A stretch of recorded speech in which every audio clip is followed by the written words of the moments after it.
morning, Barrett. Welcome to Coffee with Jake. I got my double espresso here with a little bit of Irish cream, Bailey's Irish cream. Oh, this is so my jam. Um, I met, you might have been at the retreat. Lizzie Wassie, I think it was the one that we both came in leaking oil to to the Sacred Valley, and it took me like 3 hours to get there I think I took a tuk tuk from Cusco. Jeez. Um, what brought me there? Oh yeah, there was a there was someone there. I think his name was Arnold from Transylvania, and he drank like super potent coffee espresso all day. He was talking about like yeah, he just and it was really fascinating because Arnold basically used coffee as a medicine. And I found along the way, everything's medicine. And as I tap more into my subtle experience, yeah, the shifts with, you know, cacao, like just a couple of Dove chocolates is like profound. Suddenly it's like my body is screaming for that, and the whole state just goes somewhere else. Um, so yeah, so I'm using the coffee has been really great for just another little thing that balances the system. I'm sorry, I'm distracted by an osprey out here hunting. The evening sunset time has been spectacular here. I almost have to close my doors and windows. The osprey chirping as they're hunting is so loud. There's a dozen of them. Um, got your message last night. Um, and man, Barrett, so cool. You know, your message, just that short message comes across. But you said, thinking of you. I felt it. I felt it. It was awesome. Thank you. Thank you. I had been thinking of you too. You pop into my space all the time. I'd be inundating you with text messages if I know the same thing. I know that's not the only time you thought of me. And I felt the other times too. I think, Barrett, I'm curious. I'm curious because I've got a theory. I think that when you pop into my head, I pop into yours. We're joining in a space. And so next time, and right now, it's 5 a.m. here, it's 2 a.m. there, 2:30. You're in, quite literally, La La Land, or nearly so. But some aspect of you and me are hanging out there, which is pretty cool. Clothes are on. Got my bathrobe on there. Oh, Bear, gotta show you. I'm still in a locked in a war of wits with my town administrator, and give me a hard time about my dogs being out and about every now. Haven't been issues recently, but yeah, it was me. I let the dogs out. Let's see what else is going on. So I've been coffee with Jake.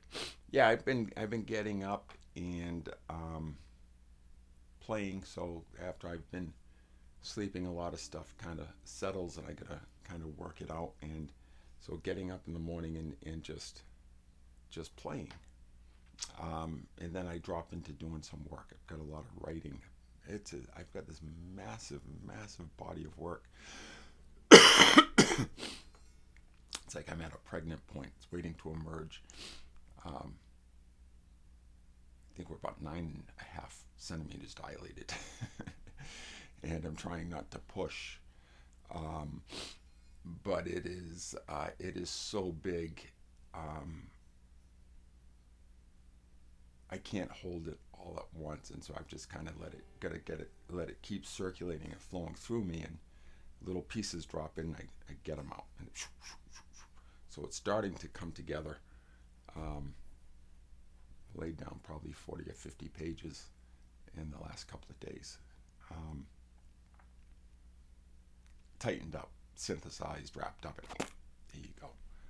Um, it's stunning. It's stunning. Yeah, the whole thing is stunning in many different ways. Um, I met a friend. Her name is Jen. Um, Just a our remote internet friend. She lives in Costa Rica. She's visiting family in the States. She's actually from Massachusetts, grew up in Western Mass, Northampton.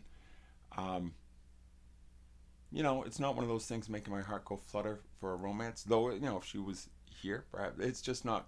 It's not what's driving me. But it's really nice to make this connection, and she seems to be enjoying it as well. We've traded a few text messages. We had a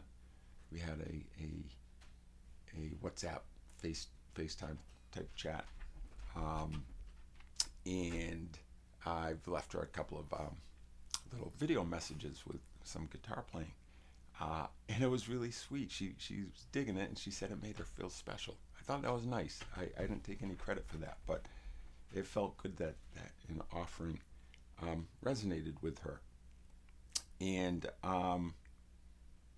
there's this sense of resonance between us. This really gentle allowance for each other's experience and how we're experiencing what's going on. And she's a few years older than me. She's got grown children. Um, yeah, she's sweet, and there's just something there. There's a sense of coherence of our two experiences, and I find it really settling. Um, and it's interesting, Barrett, because it's completely open. Like I can't hold back. I can't hold back. I try. That's what I tell people. I can't stop. It just keeps flowing. I cannot stop. So I tend to be very open. I met a girl named Jen years ago, 6 years ago or so, just after I got divorced. I was messing around on Bumble. I was traveling out to Ohio 3 out of 4 weeks. And so I started, dating a few women out there, a couple. I met this really cool woman, Jen Lawson. we used to laugh. I had her Bumble Jen in my contacts, and she liked that. She was really cool, but there was no as friends. I was like, man, Jen's cool. I would love to hang with her all the time. But as romance, it wasn't there for me. But I was just being me. And when I told Jen, hey, I'm just like, I'd love to be friends. Can we be friends?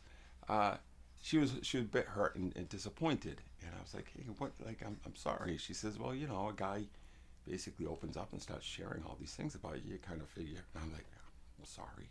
it's just how I am. But we remain friends. It's really kind of cool. Um, so yeah, that's cool. I this Jen and I bumped into each other. I just threw something real quick up on Spiritual Singles. I was curious. Hardly had even a profile. It's just a Jakey picture up there. And she like reached out and said, hey, like I haven't even looked at your profile, but hello. I was like, hey, cool. How you doing? Um, and I haven't gotten anything else other than that. One other weird exchange. I ended up blocking this woman. Like, whoa, chill out. Um, yeah. Baron, I'm gonna play a little music. It's been really cool because I'm getting into different styles, and then I'm seeing what emerges, and the playing continues to evolve. Um, so what I've been into recently is classical and Spanish guitar. What I really love about the classical guitar is it seems to emerge from classical piano music.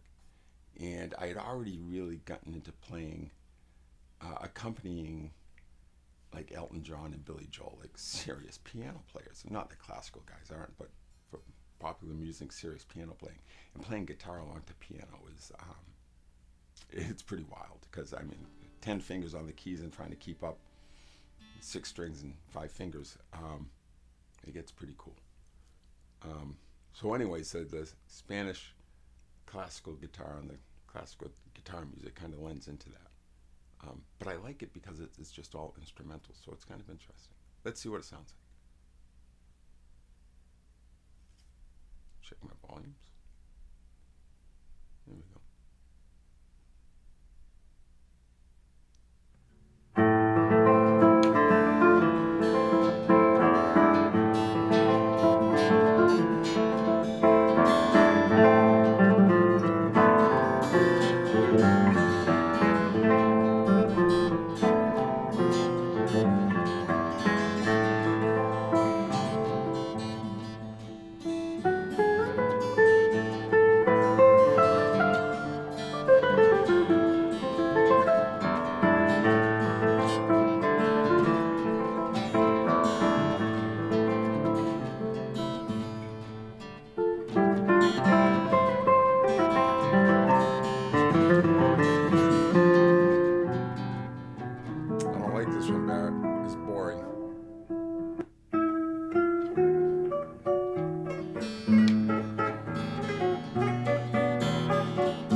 It sounds like a polka.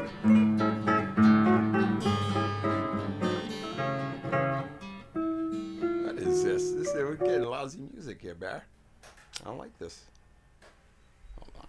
All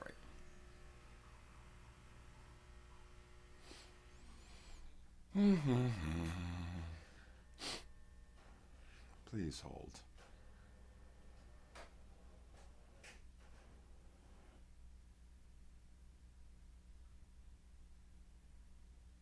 This is a nice one.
That's called Alma y Corazón, Heart and Soul.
That's the first I picked up the guitar today, but get some of the Goonies out. So Barrett, what's another jakey meandering message?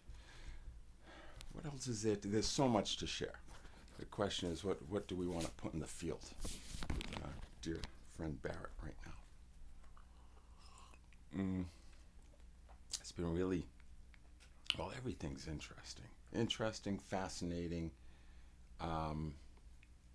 mesmerizing, wondrous, awe-filled. It's all there. So you say, wow, Jake's crushing it. Yeah, that's all there and a whole bunch of other dark shit at the same time. Um, it continues to be super intense, the inner experience, like beyond anything I ever thought, I ever imagined, like that an experience could be like this. Um, in the sense of it really, Barrett, it's not to like, not making any types of spiritual claims, but my experience as best I could articulate it is it's like, that singularity that is talked about. It's like spending an inordinate amount of time in that singularity, because if you're beyond that, it's just too much. And so you got to take yourself like there's no escape. Like that's the point where someone says that's it, but for me it's like doesn't do anything. It's just like that's just not my system does not say, hey, that's an option that would make this feel better. It says, no, that ain't gonna work. I don't know what to make of it. Well, I have a number of things I can make of that, but make of that what you will. That's where I'm at. Gotta stay. Got to stay. And so deal with what's going on inside. And so drives you to this place that you never thought you could get to. It just drives you there. And in that place, a lot of things reveal themselves. Let's just leave it at that in terms of what is and what is not. It gets super clear there for you. It's like, yeah, okay. And as I lay there, laying beside me, kind of like uncomfortable bedfall, it was like we just kind of, okay, you're there still. Is this outrageous terror?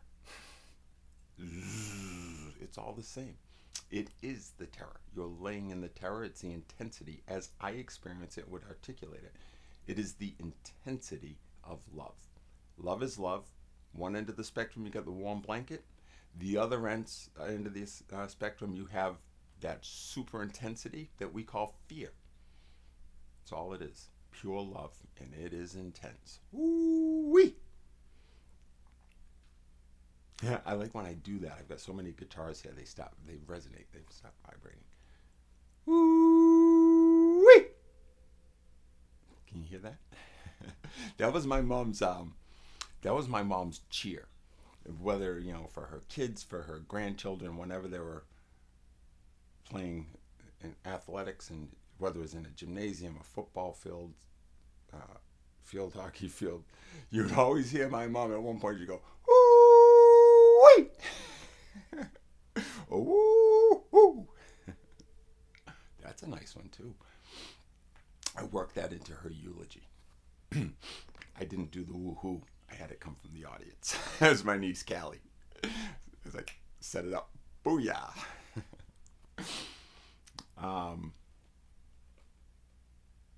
So, sitting in that space, one has a lot of time to contemplate what has unfolded what's unfolding in the present moment, what has unfolded during recent times, the last year and a half, and for me, what has unfolded over a course of 60 years. And I look with deep curiosity at what I am experiencing, what I have experienced throughout my life, and understanding my history, specifically my medical history, my symptomology, and all of the doctors I have seen over my life, and all of the maladies I have dealt with. It's been a lot. And I witness a world around me, those closest to me, trying to make sense of behavior they don't understand, and behavior that causes them concern, which gets expressed in a variety of different ways. And in order to explain my behavior, people have wanted to put a label on it. And they have. And to sum it up, people have explained the behavior they witnessed a year and a half ago and since as a drug-induced psychotic break with violent tendencies, with concerns of violent tendencies. And the drug they point to, the only one I've been used, was cannabis, the least addictive of all drugs. And most recently, Sharon seems to have pointed me back to Western medicine and antidepressants and anxiety, like all this shit I've done for years. And said, no, plants. I think plants would be better. And they're saying, oh, you got an addiction. You got to go back to the addictive medications, the antidepressants. Yeah, those are safe. Woo-wee. It's wild. Sharon had this client. She worked with her for years. And her client was trying to get this body of work out about the dangers of antidepressants, how impossible they are to get off of. And Sharon has her anti-anxiety medicine, the most powerful one, Klonopin, in her dresser, in her nightstand that she uses. So anyway, I started getting curious. Well, if you're going to pathologize it, which is to label it with a disease process, let's do a full differential diagnosis, because I don't think they looked at much more than drug-induced psychosis. And that's one particular diagnosis that does not engender a whole lot of compassion, as I have found out, and a particularly high degree of demonization. And they blame me for the drug-induced psychosis. And what occurred to me was, hey, wait a minute, there are a lot of other neurological conditions that lead to expressions that look a lot like mine and expressions that upset people. I'm not saying I have these, but these exist. Tourette syndrome, dementia, early onset Alzheimer's. There's a whole bunch of stuff. So I started saying, well, how come no one's asking, maybe there's something wrong with him? Maybe like Alzheimer's. Sharon noted, hey, like I told her, I can't stop. Please help me. I can't stop. I said this a couple of years ago. I can't stop.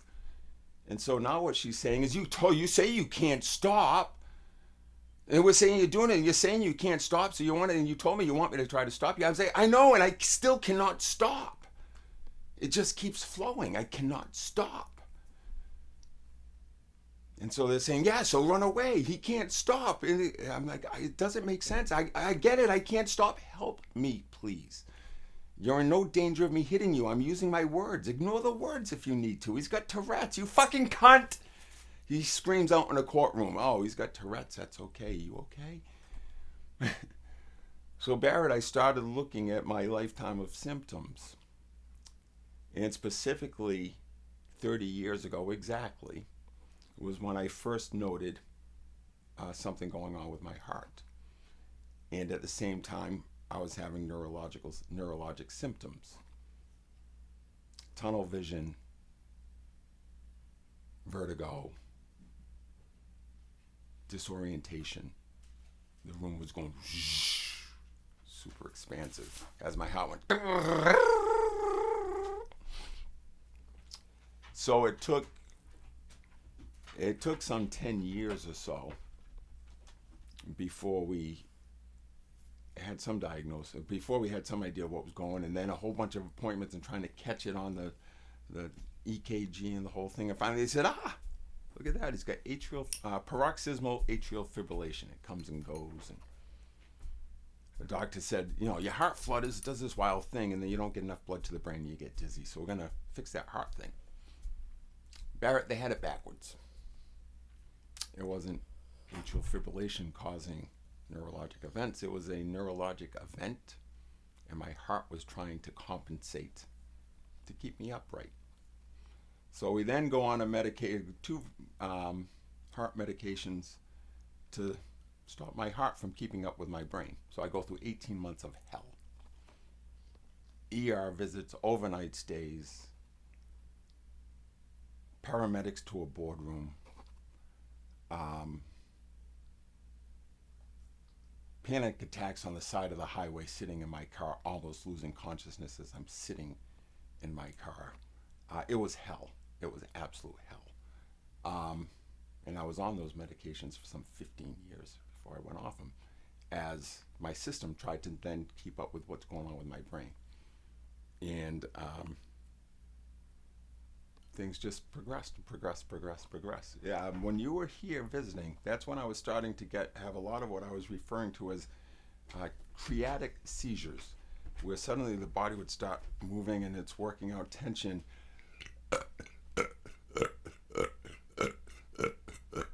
And it comes out in burps, esophageal releases. And Barrett, now, after those burps came out, my experience is I go through like an onset and everything shifts. And these aren't just like in here. It's like everything shifts and I'm now here. And then Jake's hanging out. He goes through more and it goes bigger.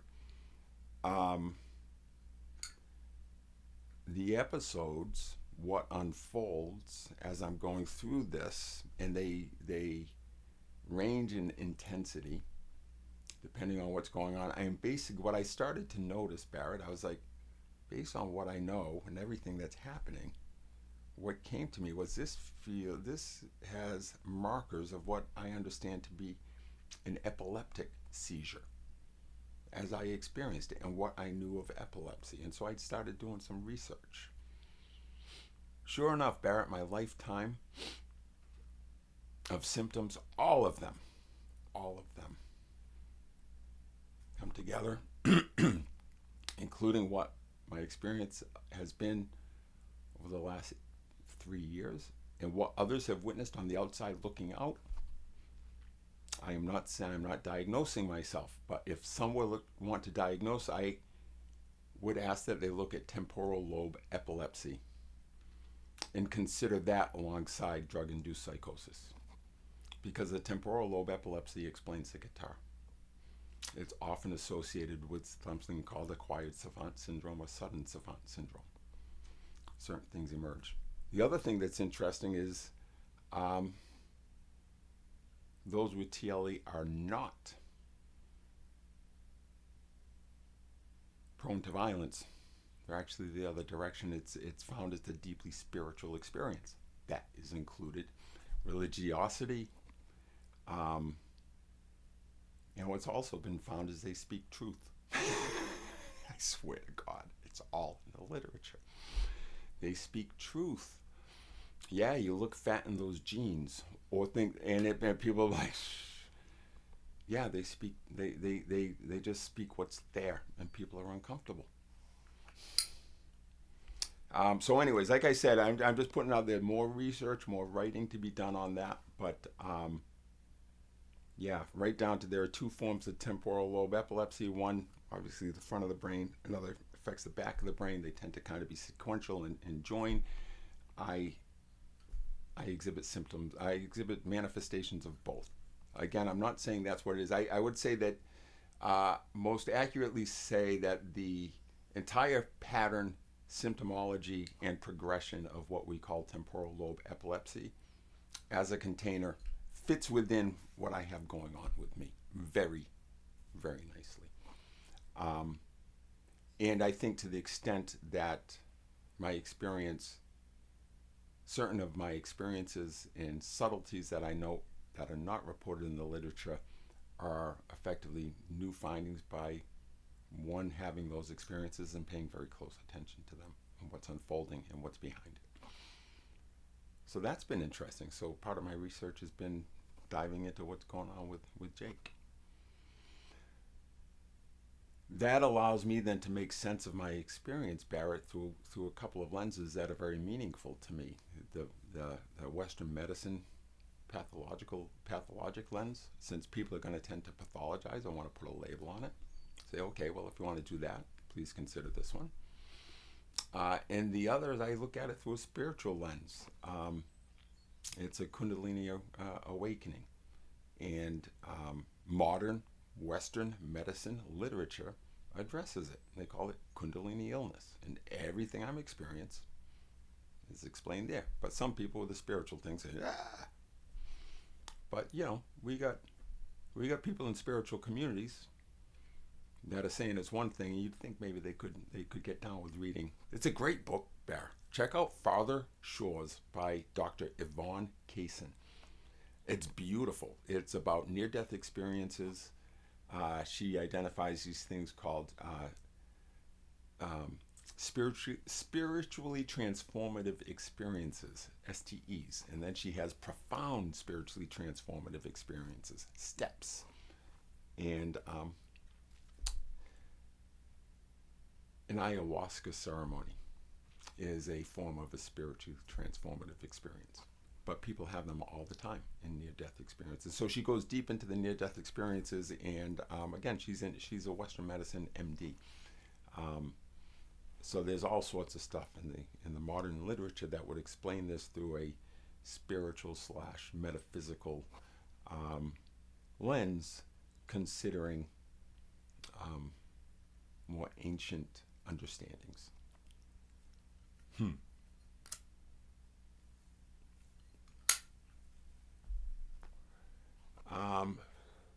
Freddie supposedly sent me some stuff. I tried to get some stuff from Dustin, but there's an issue with my mail and it didn't show up, so it cost me a few $100 and nothing came. Not his issue, not his problem. He's cool. Freddie will see. But basically, the last 6 weeks, tobacco, coffee, sweets. Man, when I go, the seizures, by the way, Barrett, they're getting things things pick up in intensity. They become much more difficult to manage. And I manage them through just understanding what's going. The dogs let me know they're coming. And the dogs are there for grounding. That's been perfect. But some of them have, the onset has been incredibly fast. Throughout my life, I have suffered, we just minimize. I lose consciousness and have tremors and seizures and shit. And we just say, oh, there's John. It happened first when I was a young boy, and I was just like something I made fun of. Oh, John's doing, there, hi, look, he did his thing again. Pick him up. Yeah, he fucking lost consciousness. We should check that out. And shit didn't get addressed. Shit just didn't. I mean, dislocation, separations of shoulders in high school, they just don't get addressed in the Bennett family. So that was never addressed. Where was I going with that? It's a jakey world.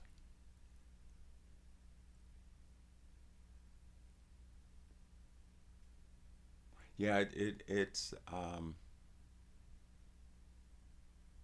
ignored a lot through my life. Had to just ignored it. I am so grateful for the intense dissociation I experienced during the most horrific of my formative years, including some shit that happened in high school related to my football playing, the beating I took that year, and the way in which the coaches held me responsible. It's outrageous. I mean, it's like, yeah, that there's been a lot to reconcile.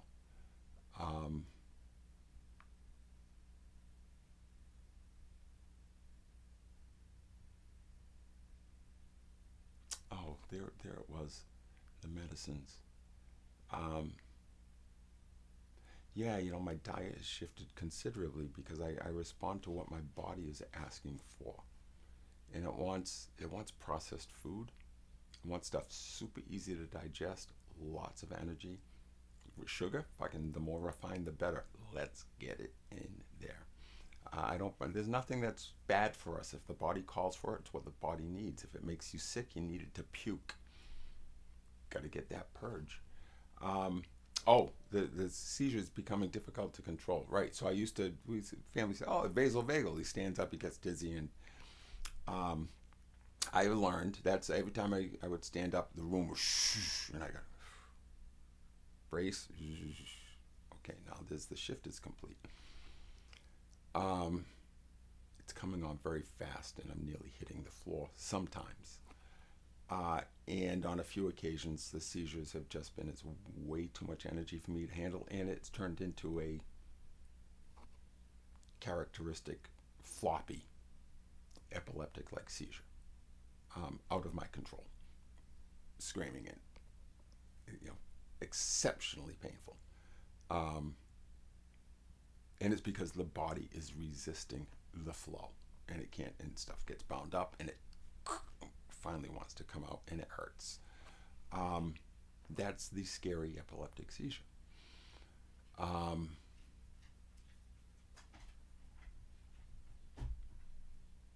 And so when things start opening now, they're accompanied with massive surges of energy. And what I'm learning is throughout these things get tense, they get built up in channels. It's like gunk in the channels. And they get broken up. And it's releasing. It's all coming from the esophagus, Barrett. And I've been making friends with Bucket. There's a lot of gagging and regurgitating. So there's like this, it's the vomit process, but it's like gets way, way deep from the very bottom, and it hits every area as it comes up. And so I get into a place where there's something not like stuck in my esophagus, but there's an energetic block way, way, way high. And it's basically, when you puke, it starts here, and you take that, which is here, and it comes out. Imagine here being here, and the surge that you feel is actually happening here. And like the esophagus, like everything's like it's doing what's down here. It's wild. It's like a bird like regurgitating to give something to its baby. And what I've noticed is it's this conditioning of the channel, and it gets, every time there's a vomit or regurgitation, something gets pulsed, something gets vibrated, and as it gets vibrated, stuff is removed, and then I'm spitting stuff out. All sorts of weird shit, and then it goes through, and gradually the channel gets cleared and more's flowing through. I'm speaking, take it literally or descriptively. I'm just saying, using words to describe, not saying that this has to be what's happening. This is how I explain what I experience, so that you can understand what it might feel like to be inside of me. Use whatever words you want, but that's what it feels like. And as I describe it being cleared, I'm trying to, I'm not saying, so I think I'm going to be channeling more. I'm saying, yeah, clearly more energy is flowing. I'm measuring it, I'm feeling it. And so this is how these things make sense. This is how it follows or comes with.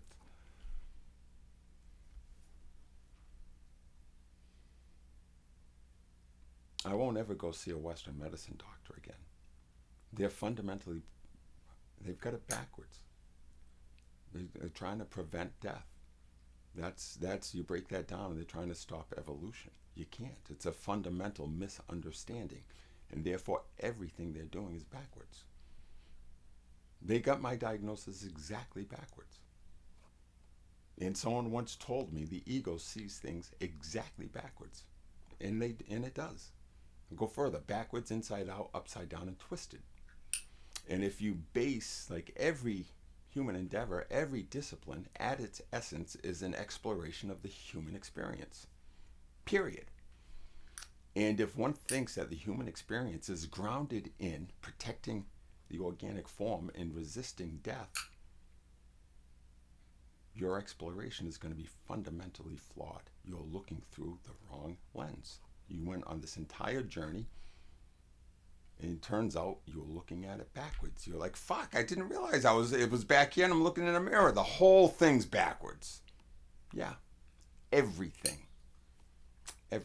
When you change the initial understanding of the purpose of the human form as fundamentally different of that which it is at its essence, continues forever, versus I'm anchored in it's just about this form, everything is wrong. But it still works. You create this, but look what this is. Is it not a shit show? Yeah. but it's about to change, sister. Paradigmatic shift. Here it comes. Just a man telling a story in a bathrobe with a funny hat. What's your medicine practice been like, Bear? And are you working with some clients? I hope so. For their sake and yours. I know you love to do it. Wondering if you've been surfing on that beautiful board. Wondering if you've been shaking the shikapa. Shook the shikapa a little bit yesterday. Still, the keyboards are there. There's been a couple of nights when I wasn't with I haven't touched the keyboards in a while, but I've had some music on. I was in a deep space, and the hands just started going. It's like, oh shit, here it comes. Here it comes.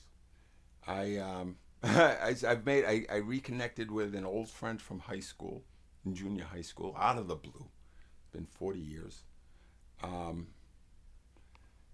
we've connected a little bit. He's an interesting guy. He's been through a lot and doing well. So that's been cool.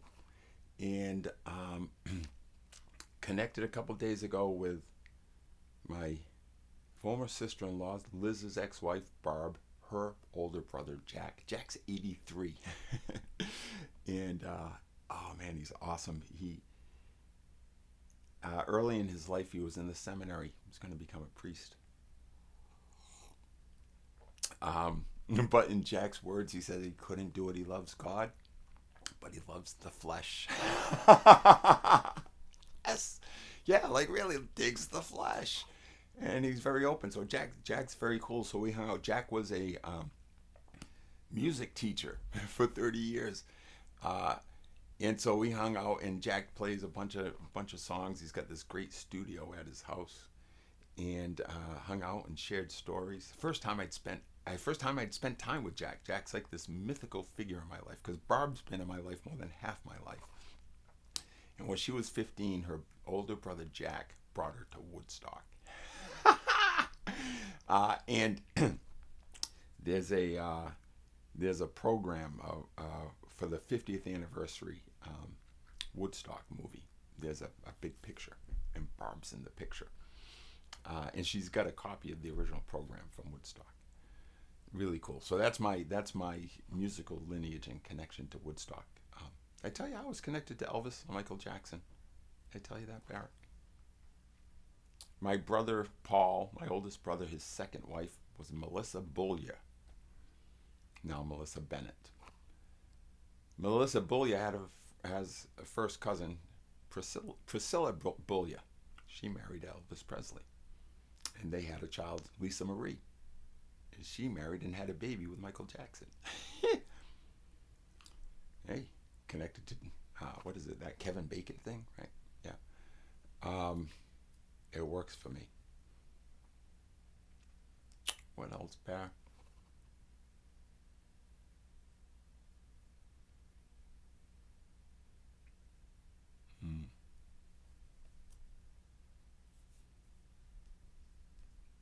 Oh,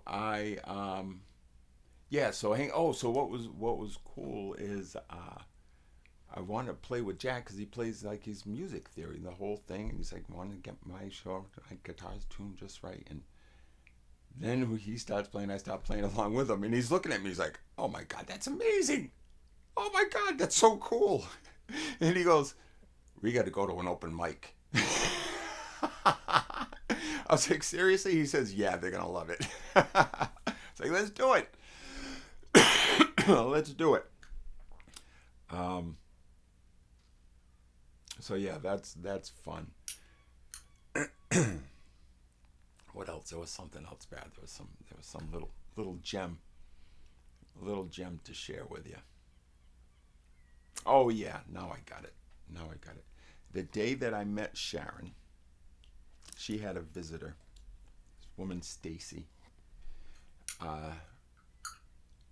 and Stacy is the dearest person, filled with allowance. She's just super, just like Jen. She just barely whispers as she moves. And Stacy happens to be a Jehovah's Witness. And, I've had enough Jehovah's Witnesses knocking on my doors over the years. Generally not down for that conversation. But immediately Stacy won my heart, and so I was fully open and curious. And Stacy didn't push. She does not push. But I was open with my spirituality. And so Stacy felt comfortable sharing some things. And every now and then would give me a little pamphlet. She said, we were talking about something that reminded me of this. Thought you might be interested. Oh, great, getting a pamphlet from a JW. All right. I said, oh, thank you, Stacy. Thank you. And I meant it. And I read the pamphlet. I went through it, and I considered it deeply. And I saw things that I kind of went, I don't know, and things that, and I went back and I said, Stacy, here's what I saw, and here's what I love, and here's what this means to me based on what we were talking, and it says this. I get that, and we just had an open conversation with her about it, and she was so beautiful. Didn't try to redirect me or anything. She just loved that I fell into it with her, and so there were a few exchanges like that. And Stacy's the one that had a falling out with Sharon. And about 8 months before Sharon and I blew up. And Stacy is the one that I had an exchange with on Facebook in the midst of all this. And if one were to read that exchange, they would see that John and Stacy were going to connect, Stacy's husband Dean as well, for a visit. And upon seeing that, Sharon apparently decided that was a good time to reach out to Stacy for the first time in 8 months, after the two had not spoken, to warn her about me. And when Stacy heard that, having experienced what she did with Sharon 8 months previous, and suddenly this connection, Stacy said, and immediately said, when are we going to come visit? And did come visit. And so Stacy and Dean have kind of been there as Stacy's navigated this. She and Sharon have since rejoined, and that's none of my business. And I love that for Sharon and for Stacy. But a couple of months ago, 6 weeks or so, I was reaching out to Stacy and was really struggling. And kind of probing to see if there was any kind of support there. Stacy offered, she said, well, here's what I can offer. And I said, yes. She said, how about we do a Sunday Bible study? Me, you, and Dean. I said, yes. That's what they're offering. That's what Spirit's offering. Yes, I'm down with the Bible, Barrett. I mean, I'm down with the Bible as a piece of spiritual technology. I have multiple copies, and when my second wife left, something drew me. I just started reading, and like, wow, like not like the religious thing, but wow. And so yeah, every Sunday, Dean, Stacy, and I get together on video, and we're going through a JW Bible study program in our own way, and it's unbelievable. The Bible is revealing itself. Stacy gave me a copy of the JW New World Translation, and Barrett, oh my fucking word. Yeah, word. One of the things that is done when they translated the Bible, this was Charles Russell who started the JW movement. In the Old Testament, they returned God's name, Jehovah, which comes from Yahweh, Jehovah. And it is in the Old Testament, they returned it exactly 7,000 times. It's a mantra. It's a seed. Say it 7,000 times. Gaze at it. Do the Christian agape practice, like Rolly we're talking about. Gaze at it. I've got a beautiful image that I created. The word itself, the symbology, just zh, and when you say it, Jehovah. And throughout the Bible, it says in times of need, call on God. Not God, please save me, please save me. Call his name. Jehovah, Jehovah, Jehovah,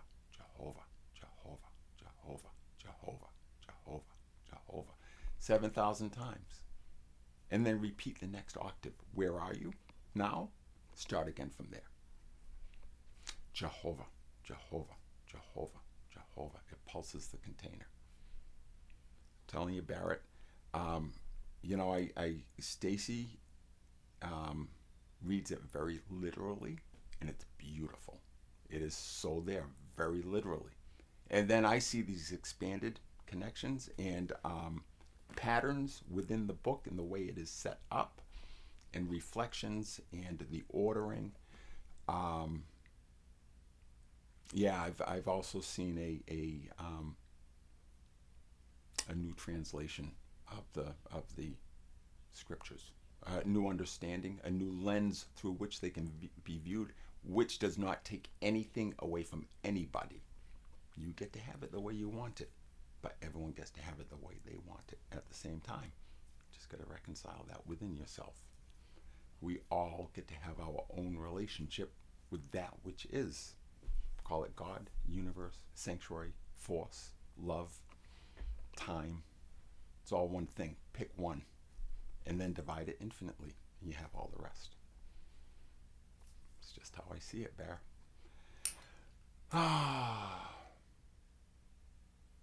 Say it again. Everyone needs to have a friend like Barrett.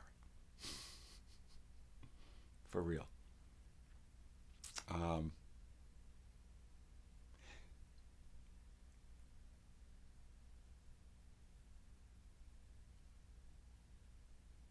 Yeah, this is easier than sending a long text. Do with it as you may. I get all sorts of little stickers here from the cannabis dispensary. Oh, been training Nala on public spaces. Man, Barrett, she has a perfect natural temperament. Oh my God.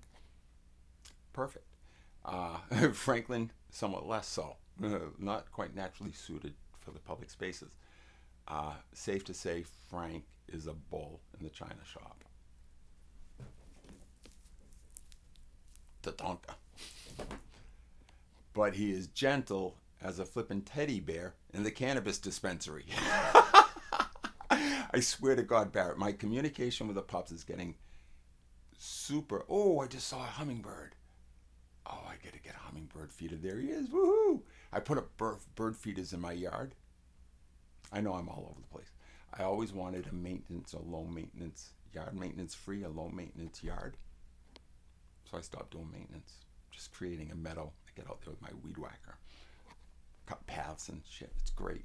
So I get a bunch of bird feeders, and I'll send you a video. I love these bunnies. We're playing in the yard. They love it. It's like I set up racetracks, and the bunnies run around the racetracks. I haven't gotten out there with my weed whacker in a while. Dude, it's a lot of fun. It's just like a big canvas is my lawn. That's like 18 inches high. And it's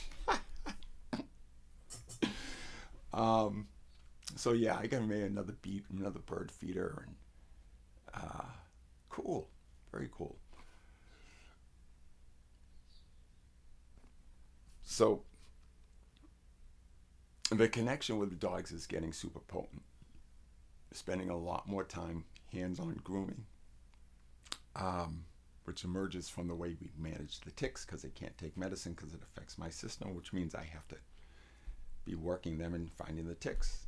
The advantage is the ticks go to them and not to me, and they can handle them better than I can. Dogs are born to deal with tick-borne diseases. Duh. Give the tick medicine to the dog, but I don't put any on my neck. Guess where the ticks are going? Duh. Not anymore. I used to have a tick on me someone crawling on my arm. Never have ticks attached to me, hardly ever. And I'm in tick land. Lyme, Connecticut. Lyme disease. Tick land. There's a new tick with a new symbol on its back around here every year. Ooh, that's the one from Texas. Ah! Lone Star ticks.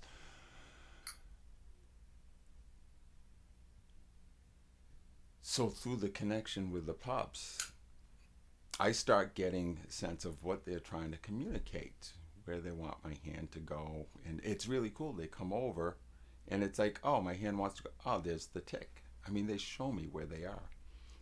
And so I'm starting to tune into their communications, it's getting super specific. It's like, yeah, like that's exactly what he's asking. Right down to like, I know how Franklin speaks. So Frank tells me a couple weeks ago, and as we're discussing, Nala's doing the public space training, and Frank, that's really, there's other stuff for you to do. But Frank wanted in. Frank wanted in. He said, I want to go in the cannabis shop. I said, it's going to be a shit show. But I told him, okay, we'll give it a shot. And sure enough, one day he's like, no, let's go now. It's like last week. Okay. So we park and get Franklin on the lead, get him out of the car. Immediately, he's dragging me across the parking lot. And he's got to sniff and pee on every bush. He's got to, sniff 10 feet of curb and pee on an oil spot and dragging me around. It's like, oh my God. Drags me over to the door. I open the door. Perfect. He just walks in. Hangs out. Everyone's like, oh my God. And he's just like chilling out. Yeah, that's cool. He's visiting people, but he's being cool. And was getting so much praise. They gave him a treat. And then as they're talking to the what shall we call it? The canna barista. And selecting my medicines. He just laid down on the floor. Of course, we get outside and so drags me over to the car. Open the door and he gets in and Nala's like, how'd he do? Nala wants to know how he did. I said, it was perfect. She's like, perfect for Franklin? I said, no, perfect. I swear to God, the most hilarious. And he was just like, yeah, I'm cool. I'm not falling for it though. He's not going to the supermarket with me. And I can imagine sitting at a little cafe with a bunch of chairs and his leash connected to a chair and Franklin running the chair swinging all around the cafe and knocking tables over and everything. So I get the feeling the goofball's trying to set me up. I've got some great writing coming up, by the way, with long scenes in the beginning about me and Frank. And it's written in such a way that he's goofy, that he's got some issues. When it's really me with the issues. Sorry, reveal. We'll see if it works. All right, my dear friend, my dear sister Barrett. Thank you for receiving me. Thank you for being one of my few and dear witnesses. Take care. So much love.